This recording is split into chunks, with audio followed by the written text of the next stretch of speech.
ഹരി ഓം, നമസ്കാരം. ഇന്ന് നമ്മൾ ഭാഗവതത്തിൻ്റെ ശാസ്ത്രനിർണയം എന്ന് പറയുന്ന ഒരാശയത്തിലേക്ക് പോവുകയാണ്. ശാസ്ത്രനിർണയം എന്നതുകൊണ്ട് ഉദ്ദേശിക്കുന്നത് ഇതം ഭാഗവതം ശാസ്ത്രസംഹിതായാം എന്ന് സൂചിപ്പിക്കാറുണ്ട് ഭാഗവതത്തിൻ്റെ ഓരോ അധ്യായത്തിലും. അപ്പോൾ ഭാഗവതം ശാസ്ത്രമാണോ, ശാസ്ത്രത്തിൻ്റെ ലക്ഷണങ്ങളൊക്കെ ഭാഗവതത്തിനുണ്ടോ എന്നുകൂടി നമുക്കൊന്ന് പരിശോധിക്കേണ്ടതുണ്ട്. അപ്പോൾ ഏത് ശാസ്ത്ര നിർണയത്തിനും 6 തലങ്ങളെ ആശ്രയിക്കണം എന്നാണ് പണ്ഡിതന്മാർ അവകാശപ്പെടുന്നത്. അപ്പോൾ അങ്ങനെയുള്ള 6 തലങ്ങൾ ഭാഗവത ശാസ്ത്രത്തിലുണ്ടോ എന്ന് നമുക്കൊന്ന് ചിന്തിക്കേണ്ടിയിരിക്കുന്നു. ഭാഗവതത്തിലേക്ക് നമ്മൾ ആ വീക്ഷണത്തിൽ ഭാഗവതത്തെ നോക്കുമ്പം നമുക്ക് കാണാം, ഭാഗവതത്തിൽ 6 തലങ്ങളെ ആചാര്യൻ പ്രധാനമായി തന്നെ അവതരിപ്പിച്ചിട്ടുണ്ട്. അത് കിളിപ്പാട്ട് ഭാഗവതത്തിൽ തന്നെ ഏകാദശ സ്കന്ധത്തിൽ ഭഗവാൻ ഉദ്ധവരോട് പറയുന്ന ഒരാശയമുണ്ട്. ഹേ ഉദ്ധവ, ഷഡ്വിധ ലിംഗത്താലും അറിഞ്ഞിടും ഉദ്ധവ നീ എന്നാണ്. അപ്പോൾ ഈ 6 അവസ്ഥകളെക്കുറിച്ചാണ്, ആ 6 അവസ്ഥകളിലൂടെ വേണം നമ്മൾ പുരാണത്തെ പഠിക്കേണ്ടത്.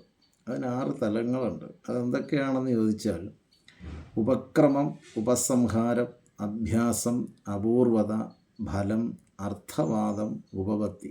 ഇങ്ങനെ 6 തലങ്ങളടങ്ങിയതാണ് ഈ ഷഡ്വിധലിംഗങ്ങൾ എന്ന് സൂചിപ്പിക്കപ്പെടുന്നത്.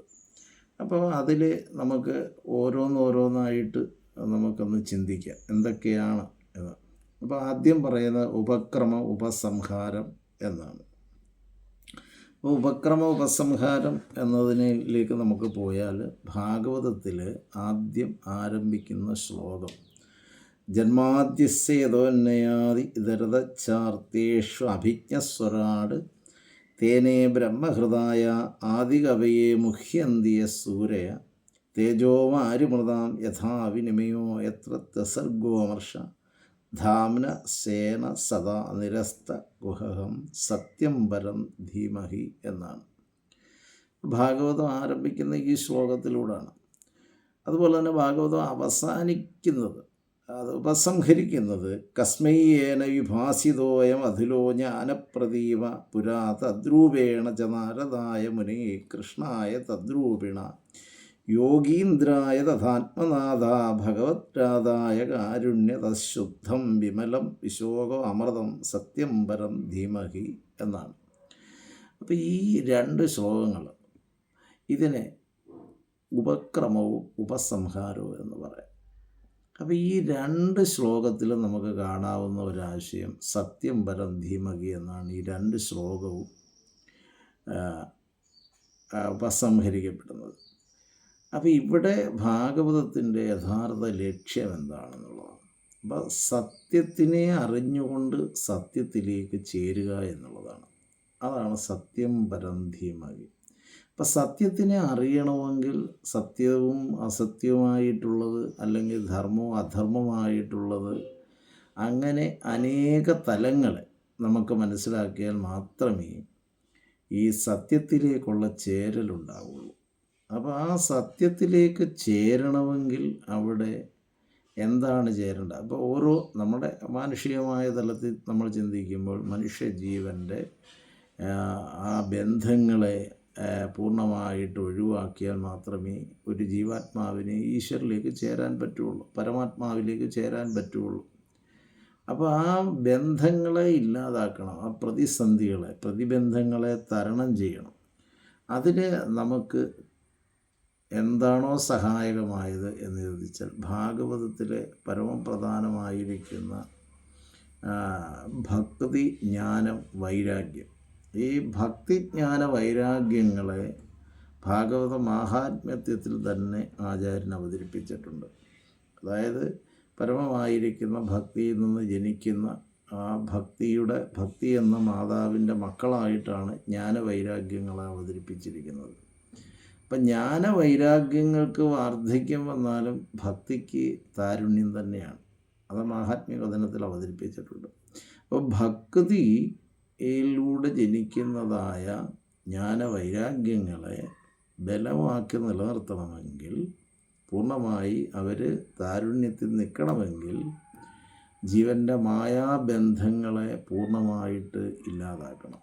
ഈ ജീവന് 7 ബന്ധങ്ങളുണ്ട് എന്നാണ്. അത് കാമം, ക്രോധം, ലോഭം, മതം, മാത്സര്യം, അവിദ്യ, ഇങ്ങനെ 7 തലങ്ങളെയും പൂർണ്ണമായിട്ട് ഇല്ലാതാക്കുവാൻ സാധിക്കുന്നെങ്കിൽ മാത്രമേ ഈ ജ്ഞാനവൈരാഗ്യങ്ങൾ ബലമായി നിലനിൽക്കുകയുള്ളൂ. അപ്പോൾ ഈ ജ്ഞാനവൈരാഗ്യത്തിലൂടെ ഇതിനെ പൂർണ്ണമായിട്ട് ജീവൻ്റെ മായാബന്ധങ്ങളെ ഒഴിവാക്കിക്കൊണ്ട് പരമാത്മാവിലേക്ക് ചേരുന്ന അവസ്ഥയാണ് ഭാഗവതം നമ്മെ പഠിപ്പിക്കുന്നത്. അപ്പം അതുപോലെ തന്നെ അപൂർവത,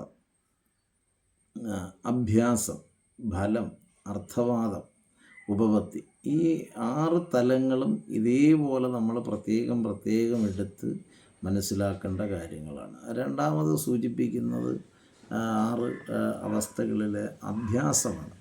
അഭ്യാസം എന്ന് പറയുമ്പോൾ ഭാഗവത തത്വങ്ങളെ കഥകളിലൂടെ ഒന്നിൽ കൂടുതൽ ആവർത്തിച്ച് ഭാഗവത ഗ്രന്ഥത്തിൽ ഒരു തത്വം പല കഥകളിലൂടെ ആവർത്തിച്ച് പറയുന്നതിനെയാണ്. അപ്പോൾ ആവർത്തിച്ച് മനസ്സിലാക്കുക, അനുവാചകരിൽ അതിനെ ഉറപ്പിക്കുക ആ അഭ്യാസം കൊണ്ട്. അപ്പോൾ ഒരേ തത്വം അനേക കഥകളിലൂടെ, ഒന്നിൽ കൂടുതൽ കഥകളിലൂടെ അവതരിപ്പിക്കുക, അനുവാചകരിൽ ശ്രവണം ചെയ്യുന്ന ശ്രോതാക്കളിൽ ആ തത്വത്തെ ഉറപ്പിച്ചു വെക്കുക എന്ന ലക്ഷ്യത്തിൽ അവതരിപ്പിച്ചിരിക്കുന്നു. ഭാഗവതം അതിന് വളരെ ദൃഷ്ടാന്തമാണ്. അതാണ് അഭ്യാസം കൊണ്ട് ഇവിടെ അവതരിപ്പിച്ചിരിക്കുന്നത്. പിന്നീട് അപൂർവതയാണ്. അപൂർവത എന്ന് പറയുമ്പോൾ ഭാഗവതത്തിൻ്റെ പരമായിരിക്കുന്ന ഒരു തത്വം നമുക്ക് ആരംഭത്തിലേ കാണാം. പരീക്ഷത്ത് 7 ദിവസം കൊണ്ട് ഭാഗവതം കേൾക്കുന്നു. 7ാമത്തെ ദിവസത്തിൻ്റെ പകലിൻ്റെ അസ്തമനത്തിലേക്ക് എത്തുമ്പോൾ അദ്ദേഹം മോക്ഷത്തിലേക്ക് ചേരുന്നു. അപ്പോൾ ശുഖബ്രഹ്മർഷി തന്നെ ചോദിക്കുന്നു, അങ്ങയ്ക്ക് ദിവ്യമായ ആത്മജ്ഞാനം ലഭിച്ചോ? അങ്ങയുടെ മായാബന്ധങ്ങളൊക്കെ ഇല്ലാതായോ എന്ന് ചോദിക്കുമ്പോൾ ശുഖബ്രഹ്മർഷിയുടെ പാതാരബന്ധങ്ങളെ പ്രണമിച്ചുകൊണ്ട് പരീക്ഷിത്ത് പറഞ്ഞത്, ഹേ ഗുരു, ധന്യോഗം, കൃതാർത്ഥോസ്മ്യകം, ഞാൻ കൃതാർത്ഥനായി, ഞാൻ ധന്യനായി, ഞാൻ നാരായണനായി, ഞാൻ മായയിൽ നിന്ന് മോചിച്ചവനായി എന്ന് പറയുന്ന അവസ്ഥ. അപ്പോൾ അത് അപൂർവങ്ങളിൽ അപൂർവമാണ്.